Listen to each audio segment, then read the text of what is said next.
Today we're going to jump into a 5-card coaching session where Craig, one of our 2 5-card PLO Mastermind coaches, is coaching me on my latest hands in 5-card PLO. If you like this sort of content, make sure to like and subscribe. And with that being said, let's jump into the video. So this, I'm assuming, is going to be like a VPIP table or some sort of Squid Game dynamic. I guess you would know that this is not going to be a GTO defend in the small blind. Or maybe you're overvaluing like the connectedness and double-suitedness of this hand.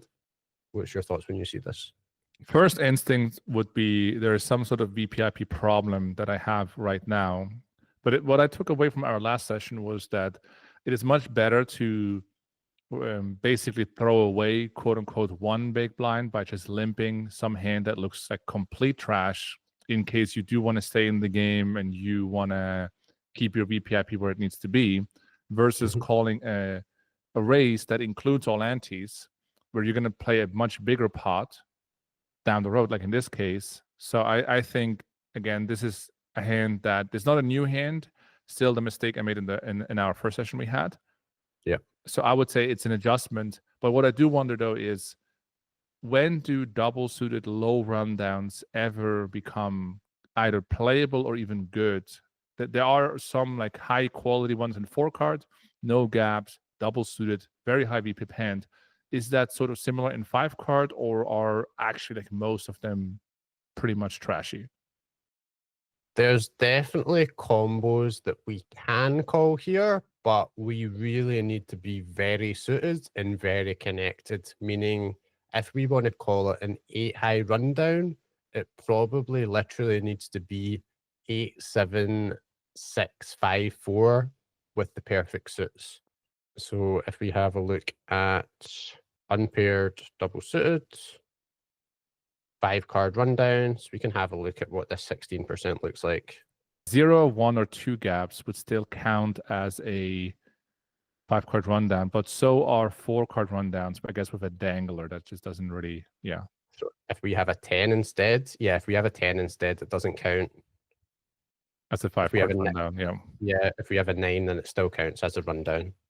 So 9 would be 2 gaps, which would be the, yeah. So our hand was a fold, right? But what about the perfect 8-high rundown? So let's say 8, 7, 6, 5, 4. Yeah, we actually call 100% of these. And these are all the double-suited versions. Let's say we have a 3 instead of a 4. I would imagine these all turn into folds because the 3 is just really bad. Yeah. So like the connectedness of the bottom cards is very, very important. So we're losing like almost a big blind by making a call like this. Probably more in practice, because in practice, the big blind's probably going to come along too often and our flush draws are actually going to be even more dead. But then if we just limped almost any hand on the button, we're probably losing less than a big blind, because often it's going to go limp and check, and then we get to see a flop in position. So maybe we only lose like 0.5 big blinds by limping this on the button, for example, rather than calling it in this spot. Okay, so we end up going for the limp call here. And what I would say about this is that we shouldn't be afraid to just limp fold a lot of these combos. We need to limp some of them because we want to reach the VPIP. But a lot of people make the mistake of thinking just because they limped, they now need to call this kind of massive raise.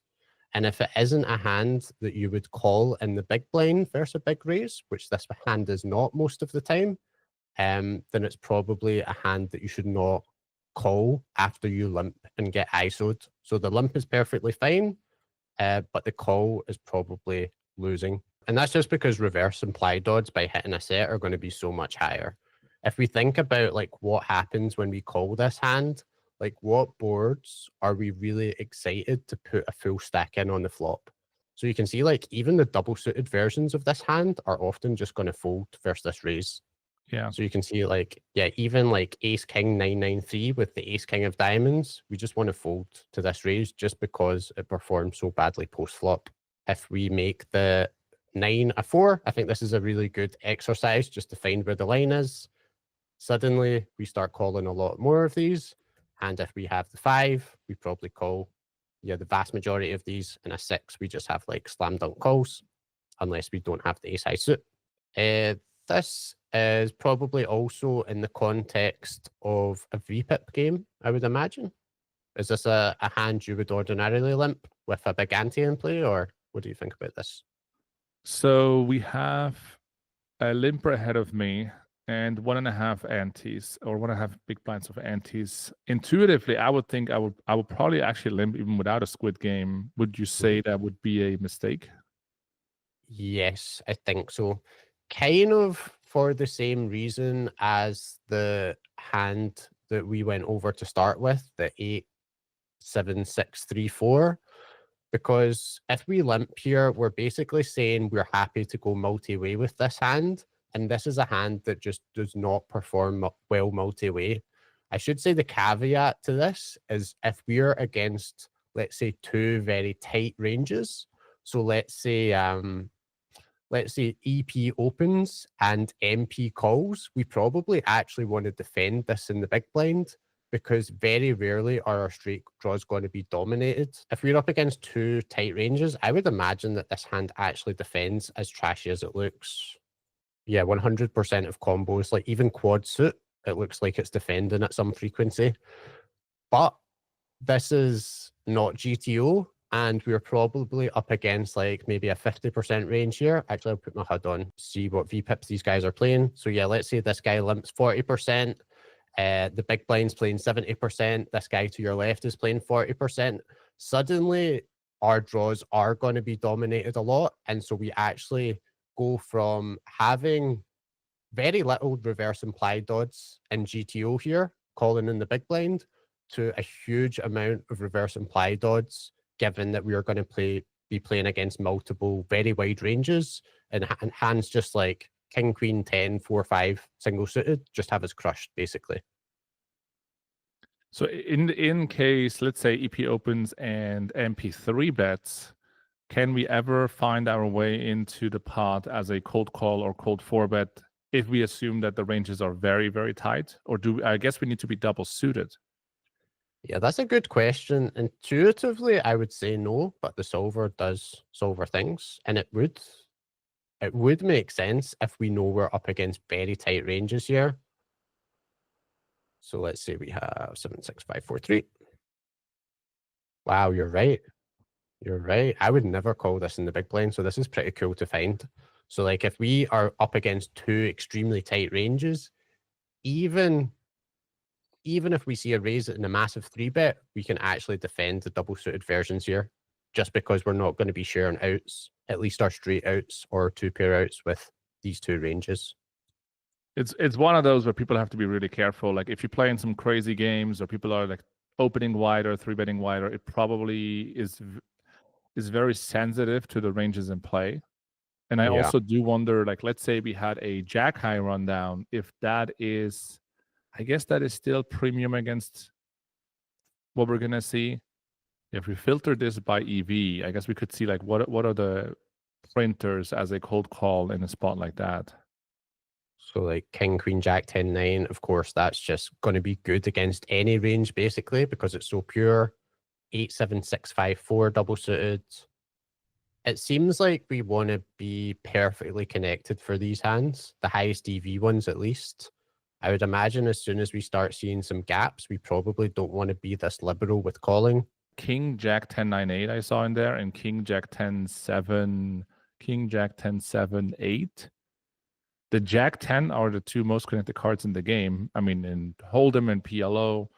Yeah. I guess that's the exception. If we have Jack 10, 9, Jack 10, didn't we discuss this also in the first episode where we looked into like, if we have Jack 10, 9, Jack 10, 8, it's usually a catalyst for VPipping in some ways. I guess in this case, it's kind of similar. Yeah, like if we always want the perfectly connected hands, but the second best kind of hands to be aggressive with or to get in the mix with are almost always going to be unpaired Jack 10, 8 combos. So you'll see this in spots like this. You'll see this as our 4-bet bluffs as well.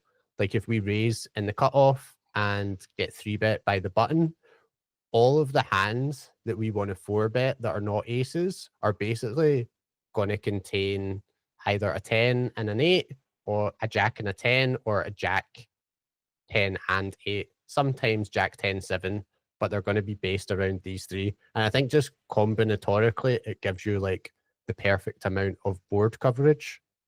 I see. Even if we have a king high, queen high, jack high flush draw, because we're so well connected, we will usually have pair wrap, 2-pair with the flush draw, something along those lines that can just get the money in regardless of the SPR. Like playability is not as important. It's just like how much equity you just flop.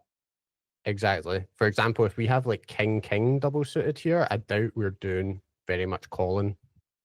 Yeah, we're folding 75+% of the time. Yeah, even like ace, king, queen 9, king, 10, 9, 6, these very like premium double suited king combos, just because with the unpaired combos, we're just going to flop like middle pair with an open ender and a flush draw so much more often than we will with like king, 10, 6, 4, where if we call, maybe we flop an overpair with a flush draw, but that's nowhere near as strong to stack off with as like middle pair with a gut shot and a flush draw that we will flop a lot more of with unpaired hands here. Yeah, that's probably a common mistake, like double suited kings, like overvaluing double suited kings in 5-card PLO. It's, I'd say, the number one pre-flop mistake that people make. For example, if we look at like 100 big blinds, let's say we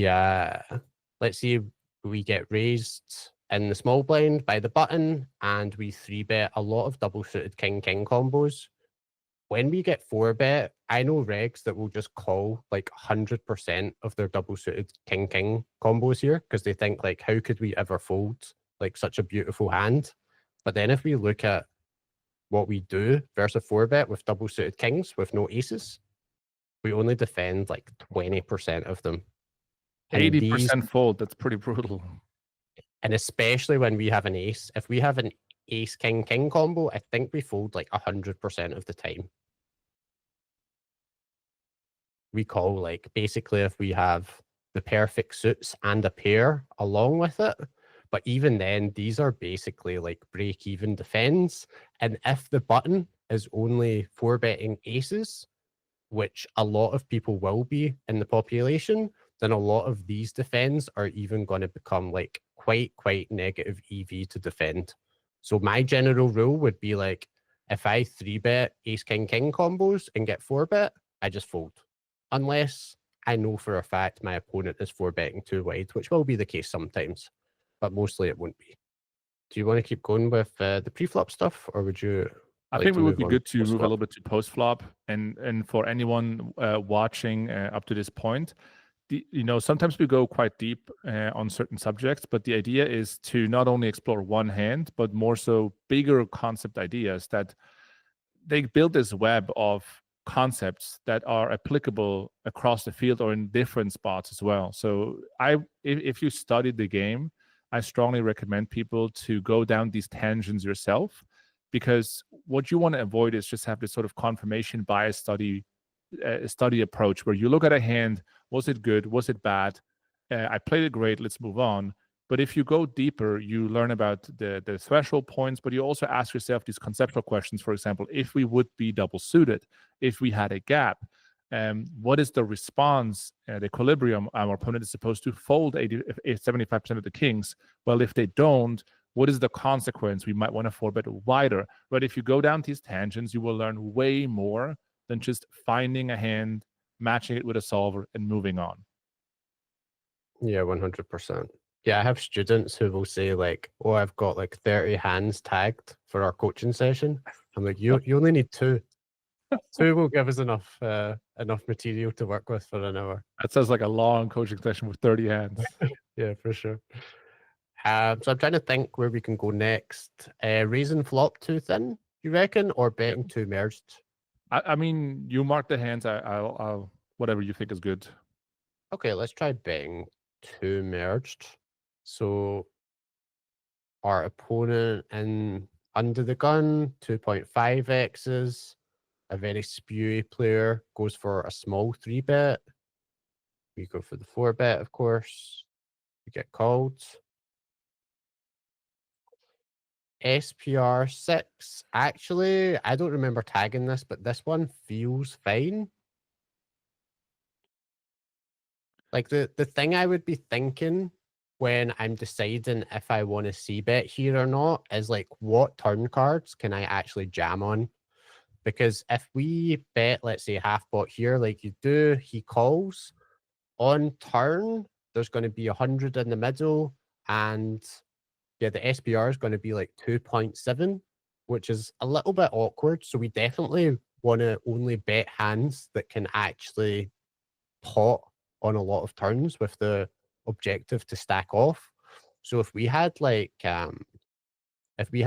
ace, ace, maybe 5-5 deuce here, we with the nut flush draw, we probably don't want to bet, because actually on like a 6, a 7, an 8, a 9, a 10, a jack, a queen, a king, we can't really do anything because we're not going to have the equity to stack off. And these are cards that are going to hit our opponent's range. Having clubs here makes this a slam dunk bet, because we now have like an extra 25% of cards on the turn that we can just pot and be happy about it. Because that's often going to make the difference between whether we want to bet out of position or not. I think it's true in 4 card as well, but especially in 5 card, when you're thinking about taking an aggressive action out of position, having a backdoor flush draw is often going to be the deciding factor. So not only in 3-bet pots like this, but if we are considering like betting out of position in a single raised pot, cut off versus button, or we are thinking about betting out of position small blind versus big blind, or even if we're thinking about donking in a single raise pot from the big blind, because we're going to be out of position in each of these nodes, we really want that backdoor flush draw to make our life navigating on the turn a lot easier. When I look back at this at SPR 6, and just so for the audience, like SPR 4 versus SPR 6 is very different. SPR 4 basically means you pot the flop and you pot the turn, you're all in. So Yep. SPR 4 equals 2 pot size bets. And in 4-card PLO, when you look at the sims we're running, when the SPR is 4 on the flop, you will see a lot of potting out of position, because you want to reduce the game tree to 2 streets. By betting pot on the flop, you can jam the turn. This is not possible here. And so what the solver usually does is it doesn't prefer to bet as frequent on the flop. Of course, you're out of position. You're now deep stacked, quote unquote. And it also doesn't go for the pot size sizings as much. Like I would probably simplify this to something like half pot, 2/3. And the implication is that we have a hand, like we're betting less often, and we're more focused on playability. And playability is the big question mark here. Does our hand have playability or not over 3 streets? Because as you were saying, we're not going to end this hand on the turn that often, unless we're behind. Say the turn is a jack and we want to pot for whatever reason. We might end it there, but it's not going to go well for us. We're going to be a big equity dog. So usually what will happen is that we will have to play the river once betting the flop, let's say for half pot. And the turn is really what lowers our equity, like the lack of our turns, like connecting to the turns in a great way is really what limits us down here. So I actually think check raising is an interesting option. Checking, of course, as well. What makes me want to check a bit more now in hindsight is that we don't have the king of hearts, the queen, jack, or 10 of hearts. And what I derive from that is that there is a bit more potential for my opponent to put money in if they have the option to, because maybe it goes check on the flop, the turn is a heart. Let's say the turn is the 4 of hearts. Now, in that case, I would check again, because not only does he have all the flushes, king high, queen high, jack high, but he also has those blockers, and he might want to utilize them. So we might get value that way. And then on the other side, he might also have the flushes and take a stab on the flop with that. Let's say he has king, queen of hearts, and he wants to bet. We could also check raise all in. A question to you, like, do you think check raising all in is good once we check, or should we check call? Like, are we strong enough to check raise SPR 6 for stacks? That's what I was thinking. It feels very, very close, because SPR 4, we can definitely either pot the flop or we can check jam the flop and not even worry about it. SPR 6 gets a little bit weirder, because when he does stack off at SPR6, we're probably not going to be doing that well equity wise. Like SPR6, we need what, like 46% equity on the flop. Against his range, we're probably not reaching that 46% equity. It's going to be close, but probably not. Now, if we had, let's say, ace, 9, 6, 4, so we had this pair blocker, suddenly our equity for check raising goes up a lot, because not only can we hit our flush, but we can also hit 2 pairs or trips sometimes to beat his like king, queen, jack, or whatever, or sometimes like his 9 deuce. I intuitively, I think this is just okay to go for a check raise. An other option that I don't think really exists in 4 card, but is very prevalent in 5 card and 3-bet pots, is going for a check call and then donking on the turn full pot on safe turns. So let's say we go for a check call here, and then the 3 of diamonds comes on the turn. We can just pot it, because now the equity has actually shifted in our favor. If the turn card comes like even a 6, like the 6 of diamonds, we can probably just pot it in his face, because the equity again has shifted in our favor with only 1 card to come now. With 2 cards to come, I'm not sure we're really pushing enough equity here. But I'd be very curious to see a sim for this hand. It's also, if we play check call on the flop and the turn rolls off as a heart, I think we can definitely still get paid, because the assumption is that if we have enough flush draw, a lot of those hands want to bet, want to check raise, they want to put in all the chips. Because if we had ace queen of hearts, if we had aces jack 10, ace king 10, aces with hearts and clubs, like all those hands they want to jam. So once we play check call, I can see our opponent thinking we might have the nut flush blocker with some sort of side equity we're trying to draw to. Let's say we had like ace, jack 10 with the ace of hearts, but no flush draw. We would have aces with backdoor clubs and a gutter and the ace of hearts. And those hands will then be turned into bluffs. So even playing check call, I think we can get paid once we hit, while avoiding stacking off on the flop or building a huge pot for bad turns, which there are plenty of. So I think more and more, the more and more I think about it, I think check call is a smooth line, and or maybe the best line. And the thing you touched on, which was how much equity do we need to stack off? Let's say it's 46%. Now that tells us if a stack off is profitable, but it doesn't tell us which line is the most profitable. And oftentimes when you find yourself in a spot where you just have about enough equity to get the money in, you should think about other lines where the EV is going to be better. Like in this case, for example, if we had the option to get it in with 46% or play check call, I think we should go for check call. Just out of curiosity, I got the sim for this exact board. If the SPR is 3.5, so obviously we're going to want to stack off a little bit more liberally. So we are correct that we can just pot this hand if the SPR is lower, but we will actually go for some half pot. And this is quite a good example as well of how much of a difference having a backdoor flush draw is going to make to our playability.